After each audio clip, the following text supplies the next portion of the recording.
From translation, NIV New International Version. This 94th day of the year. Today we are reading passages 1 Samuel 28 to 31.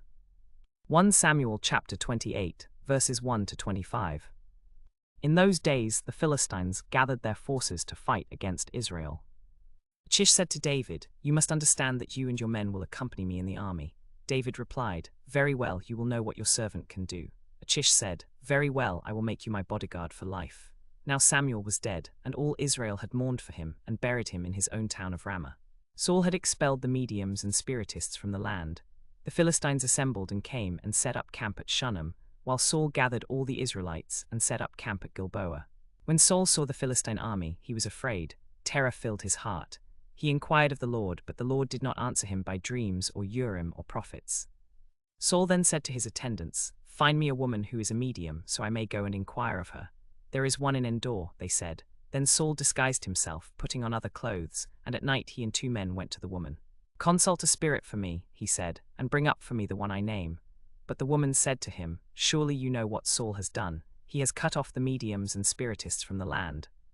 Why have you set a trap for my life to cause me to die?" Saul swore to her by the Lord, "As surely as the Lord lives, you will not be punished for this." Then the woman asked, "Whom shall I bring up for you?" "Bring up Samuel," he said.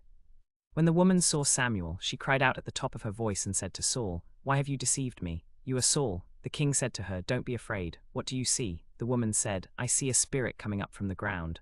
"What does he look like?" he asked. "An old man wearing a robe is coming up," she said. Then Saul knew it was Samuel, and he bowed down and prostrated himself with his face to the ground.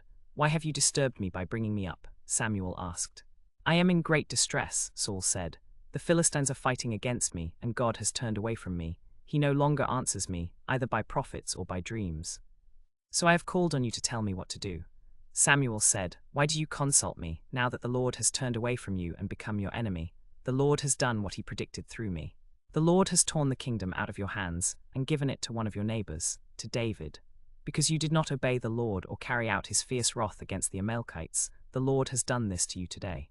The Lord will hand over both Israel and you to the Philistines, and tomorrow you and your sons will be with me. The Lord will also hand over the army of Israel to the Philistines."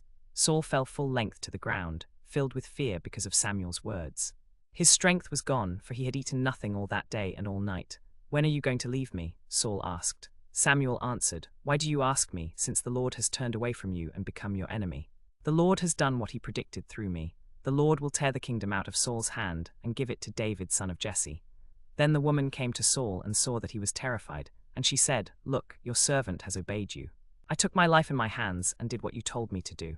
Now please listen to your servant and let me give you some food so you may eat and regain your strength for the journey." He refused and said, "I will not eat." But his men joined the woman in urging him, and he listened to him. He got up from the ground and sat on the bed. The woman had a fattened calf at the house, which she butchered at once. She took some flour, kneaded it, and baked bread without yeast from it. Then she set it before Saul and his men, and they ate. That night they got up and left. 1 Samuel chapter 29, verses 1 to 11. The Philistines gathered all their forces at Aphek, and Israel camped by the spring in Jezreel. The commanders of Philistines advanced in units of 1,000 and of 100, and the commanders of David were in units of 1,000 and of 100. When the commanders of Philistines saw David and his men, they said, "What about these Hebrews?" Achish asked the commanders of Philistines, "Is not this David, the servant of the king of Israel? He has been with me for days and years, and from the day he left until now I find nothing wrong with him." But the commanders of Philistines were angry with him and said, "Send the man back, that he may return to the place you assigned him. He must not go down into battle with us, or he may turn against us in the battle. How better could he regain his master's favor than with the heads of our men? Isn't this David the king of the land? Isn't he the one the women sing about in their dances? Saul has slain his thousands, and David his tens of thousands." So Achish summoned David and said to him, "As surely as the Lord lives, you have been upright, and going out and coming in with me in the army is pleasing to me. For I have found no fault in you, from the day you came to me until today. But the commanders don't approve of you. Now return peacefully and go to your place." But David said to Achish, "But what have I done? What have you found against your servant from the day I came to you until now? Why can't I go fight against the enemies of my lord the king?" Achish answered, "I know that you have been as pleasing in my eyes as an angel of God. Nevertheless, the commanders of Philistines have said, 'He must not go up with us into the battle. So get up early in the morning, along with your master's servants who have come with you, and leave in the morning as soon as it is light. So David and his men got up early in the morning to go back to the land of the Philistines, and the Philistines went up to Jezreel. 1 Samuel chapter 30, verses 1 to 31. When David and his men reached Ziklag on the third day, the Amalekites had raided the Negev and Ziklag. They had attacked Ziklag and burned it, and had taken captive the women and everyone else in it, both young and old. They killed none of them, but carried them off as they went on their way. When David and his men reached Ziklag, they found it destroyed by fire, and their wives and sons and daughters had been captured. So David and his men wept aloud until they had no strength left to weep. David's 2 wives had been captured, Ahinoam of Jezreel and Abigail, the widow of Nabal of Carmel. David was greatly distressed because the men were talking of stoning him. Each one was bitter in spirit because of his sons and daughters, but David found strength in the Lord his God. Then David said to Abiathar the priest, son of Ahimelech, "Bring me the ephod." Abiathar brought it to him, and David inquired of the Lord, "Shall I pursue this raiding party? Will I overtake them?" "Pursue them," he answered. "You will certainly overtake them and succeed in the rescue." So David and the 600 men with him set out and went to the Besor valley, where some stayed behind. 200 of them were too exhausted to cross the Besor valley, so they stayed behind. They found an Egyptian in a field and brought him to David. They gave him water to drink and food to eat, a piece of a cake of pressed figs and 2 cakes of raisins. He ate and drank, and then they let him go. David asked him, "To whom do you belong? Where are you from?" He said, "I am an Egyptian, the slave of an Amalekite. My master abandoned me when I became ill 3 days ago. We raided the Negev of the Kerethites, some belonging to Judah and to the Negev of Caleb. And we burned Ziklag." David asked him, "Can you lead me down to this raiding party?" He answered, "Swear to me by God that you will not kill me or hand me over to my master, and I will lead you down to them." He led David down, and there were the Amalekites, scattered over the countryside, eating, drinking, and reveling, because of the great amount of plunder they had taken from the land of the Philistines and from Judah. David fought them from dusk until the evening of the next day, and none of them got away, except 400 young men who rode off on camels and fled. David recovered everything the Amalekites had taken, including his 2 wives. Nothing was missing, young or old, boy or girl, or anything of theirs, David brought back. He took all the flocks and herds, and his men drove them ahead of the other livestock, saying, "This is David's plunder." Then David came to the 200 men who had been too exhausted to follow him and who were left in the Besor valley. They came out to meet David and the men with him. As David and his men approached, he greeted them.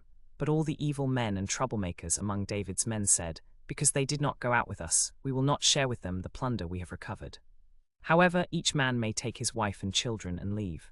But David said, "No, my brothers, you must not do that with what the Lord has given us. He has protected us and delivered the raiding party into our hands. Who will listen to you in this matter? As his share is who goes down to the battle, so shall his share be who stays with the supplies. They will share alike." David made this a statute and ordinance for Israel from that day to this. When David reached Ziklag, he sent some of the plunder to the elders of Judah, his friends, saying, "Here is a gift for you from the plunder of the Lord's enemies." He sent it to those who were in Bethel, Ramoth of the Negev and Jattir, to those in Aroer, Siphmoth, Eshtemoa and Rakel, to those in the towns of the Jerahmeelites and the Kenites, to those in Hormah, Borashan, Asach and Hezron and Carmel. 1 Samuel chapter 31, verses 1 to 13. Now the Philistines fought against Israel. The Israelites fled before them, and many fell dead on Mount Gilboa. The Philistines pressed hard after Saul and his sons, and they killed his sons Jonathan, Abinadab and Malchishua.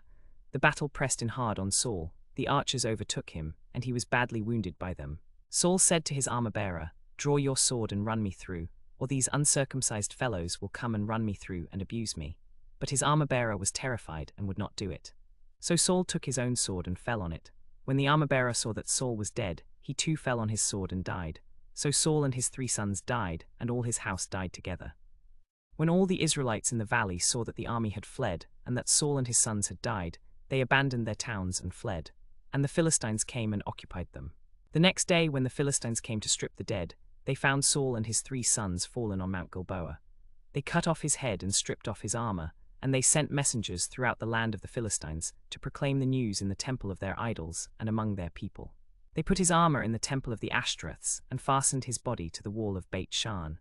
When the people of Jabesh Gilead heard of what the Philistines had done to Saul, all their valiant men went and took the bodies of Saul and his sons and brought them to Jabesh. Then they buried their bones under the great tree in Jabesh, and they fasted 7 days. Saul died because he was unfaithful to the Lord. He did not keep the word of the Lord and even consulted a medium for guidance, and did not inquire of the Lord. So the Lord put him to death, and turned the kingdom over to David son of Jesse.